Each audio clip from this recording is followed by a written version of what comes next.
चंदा की एक बहुत ही अच्छी आदत थी। वो जहाँ से पानी भरती थी उसके आसपास के बड़े बड़े पेड़ पौधों पर पहले पानी डालती, उसके बाद अपनी मटकी लेकर घर जाती। ये उसकी रोज की दिनचर्या का काम था। आसपास के बड़े बड़े वृक्ष हमेशा उसका इंतजार करते। चंदा आती ही होगी, आज बहुत प्यास लगी है, जल्दी आ जाए तो मजा आ जाए। हाँ भाई, तुम ठीक कहते हो, ये लड़की पूरे गांव में सबसे अच्छी है, हमेशा हर रोज हमें आकर यहाँ पर पानी देती है। कितने दिन हुए बरसात भी नहीं हुई, अगर चंदा ना होती तो हम सूख जाते। ठीक कहा तुमने। सभी पेड़ चंदा का इंतजार करते हैं। चंदा को देखकर हर पेड़ खुश हो जाता है। आ गई मैं। आज जरा खाना बनाने में देरी हो गई, इसीलिए अभी तुम सबको जल्दी से पानी दे देती हूँ। अरे अरे, बहुत गर्मी है। चंदा नदी से पानी भरती है और एक एक घड़ा हर पेड़ पर डाल देती है। हर पेड़ लहराने लगता है, खुशी से झूमने लगता है। अरे अरे अरे, देखो कैसे लहरा रहे हो, तुम्हारी तो खुशी का ठिकाना नहीं आम पेड़। हो, क्यों ना हो, इतनी प्यास लगी थी और तुम आ गई। एक बहुत ही प्यार भरा रिश्ता चंदा का पेड़ों के साथ बन गया था। एक दिन वो आम के पेड़ के नीचे बैठकर फूट फूट कर रोने लगी। चंदा, तुम रोती क्यों हो? बात क्या है? चंदा सारी बात पेड़ों को बताती है। अब वो पेड़ों की भाषा समझती थी। मैं चली जाऊंगी, बाबूजी ने मेरे दूसरे गांव में शादी तय कर दी है। तुम सबकी बहुत याद आएगी। कौन तुम्हें पानी देगा? मुझे बहुत दुख हो रहा है और पिताजी के पास शादी के लिए पैसे भी नहीं है। वो हमारी दोनों बकरियां और गाय को बेच रहे हैं। उन पर इतना बोझ आ गया, मुझे बिल्कुल अच्छा नहीं लग रहा। चंदा की बातें सुनकर आम का पेड़ और बाकी पेड़ फूट फूट कर रोने लगते हैं। तभी आम का पेड़ कहता है, चंदा ने इतने सालों तक हमारी सेवा की है, हमारा भी तो कोई फर्ज बनता है। भगवान ने हमें इस धरती पर भेजा है तो कोई ना कोई पानी पिला ही देगा। आम के पेड़ को वरदान था कि वो जब चाहता अपने आम को सोने का करके किसी को भी भेंट कर सकता था। जहाँ पर चंदा रो रही थी, उसकी झोली में आम का पेड़ सोने के आम डाल देता है। चंदा हैरान रह जाती है। अरे, सोने के आम ये कहाँ से आए? आम के पेड़, क्या ये तुमने मुझे दिए हैं? पेड़ शाखाओं को हिलाकर जवाब देता है, हाँ, ये मेरी तरफ से तुम्हारे लिए शादी का तोहफा। इसे ले जाओ और अपने पिताजी को दे दो। किसी भी पालतू जानवर को बेचने की जरूरत नहीं। और हमारा क्या है, तुम अपनी सहेली गोपी को कहना, वो हमें पानी दे दिया करेगी। चंदा बहुत खुश हो जाती है। सभी पेड़ों को गले लगाकर वो अपने घर लौट जाती है। कुछ ही दिनों में चंदा की धूमधाम से शादी हो जाती है और फिर उसकी सहेली गोपी रोज आकर पेड़ों को पानी देती है। बहुत शुक्रिया। अरे, शुक्रिया की क्या बात है, देखो मैं मामा बन गया, बंदर मामा। एक गांव में रामू और माला करके पति पत्नी रहते थे। उनका एक बेटा था शरद और एक बेटी थी स्वप्ना। रामू के पास एक गाय भी थी जिसका दूध बेचकर वह अपने घर का पालन पोषण करता था। इतने साल ये काम करके रामू भी बहुत बूढ़ा हो चुका था। रामू एक दिन सबको बुलाकर ऐसा कहा, अब मुझसे ये काम नहीं होगा बेटा, मैं बहुत कमजोर हो चुका हूँ। अब से शरद को ही सारा काम संभालना होगा। जी पिताजी, आप बिल्कुल फिक्र मत कीजिए, मैं सब कुछ संभाल लूंगा। लेकिन शरद को गाय का देखभाल करना और दूध निकालना तो नहीं आता, इसीलिए वह अपने माँ के पास गया और कहा, माँ, मुझे पता नहीं चल रहा है कि कैसे ये सब काम मैं अकेले करूँ। मुझे तो कुछ भी पता नहीं चल रहा है। तभी ये सब बातें सुन रही उसकी बहन स्वप्ना बोली, भैया तुम फिक्र मत करो, मैं तुम्हारे साथ रहूंगी, मैं कुछ न कुछ करूंगी, बस तुम मेरे बात में हाँ मिलाते जाओ। उसी दिन एक आदमी दूध के लिए उनके घर आया।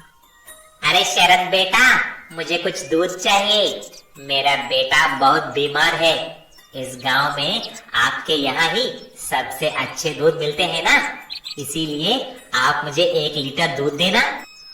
जब शरद और सपना दूध के लिए गाय के पास जाकर दूध निकाला, तभी गाय सिर्फ आधा लीटर ही दूध देती है। शरद जब दूध उस आदमी को दिया, ये क्या है बेटा? ये तो सिर्फ आधा लीटर ही दूध है। तभी शरद कुछ बोलने से पहले ही सपना ने बोली, काका, ये तो चमत्कारी गाय का दूध है। आपने बोला ना कि आपके बेटे की तबीयत ठीक नहीं है, जरा ये दूध तो उसको पिलाकर देखिए, जादू हो जाएगा, जादू। अच्छा बेटी, ये तो बहुत अच्छी बात है ना। ऐसा बोलते ही वह आदमी चला जाता है। कुछ दिन गुजर जाते हैं, फिर वही आदमी शरद के घर आता है।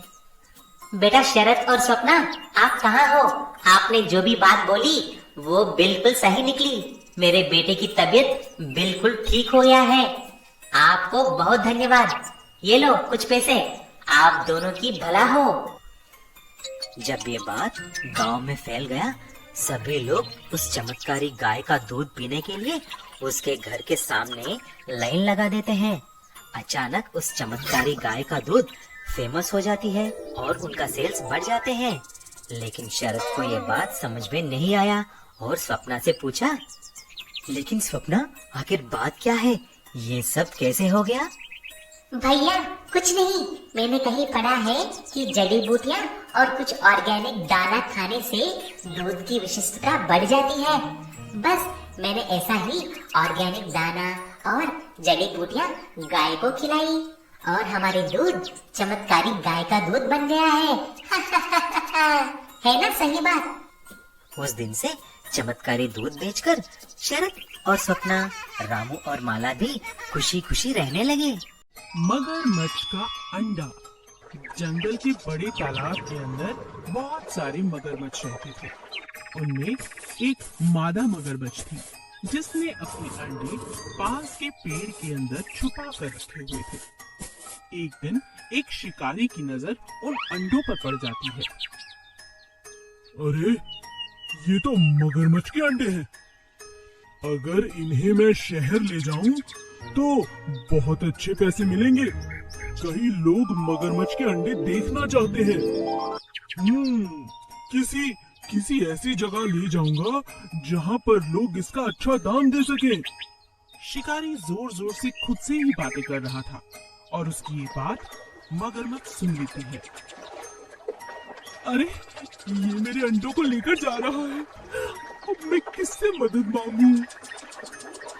मगरमच्छ छटपटाने लगती है और वो धीरे धीरे पानी से बाहर आने लगती है ताकि वो अंडों को बचा सके।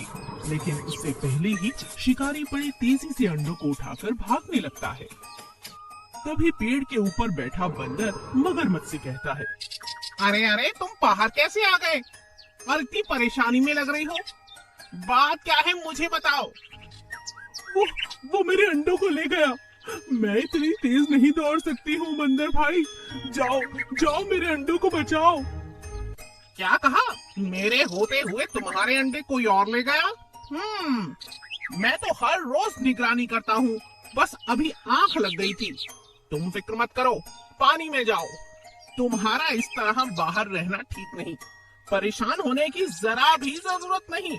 मैं अभी जाता हूँ और लेकर आता हूँ तुम्हारे अंडे। बस बातें मत करो, जल्दी जाओ। हाँ, जाता हूँ। बंदर झटपट एक पेड़ से दूसरे पेड़ की तरफ छलांग लगाता है और सीधा शिकारी की जीभ में जाकर बैठ जाता है। जैसे ही शिकारी उसमें अंडे रखता है, धीरे धीरे बंदर सभी अंडे बाहर निकाल लेता है। शिकारी शहर की तरफ चला जाता है और बंदर अंडे लेकर मगरमच्छ के पास आ जाता है। ये लो दोस्त, कहा था ना तुम्हारे अंडे वापस लेकर आऊंगा।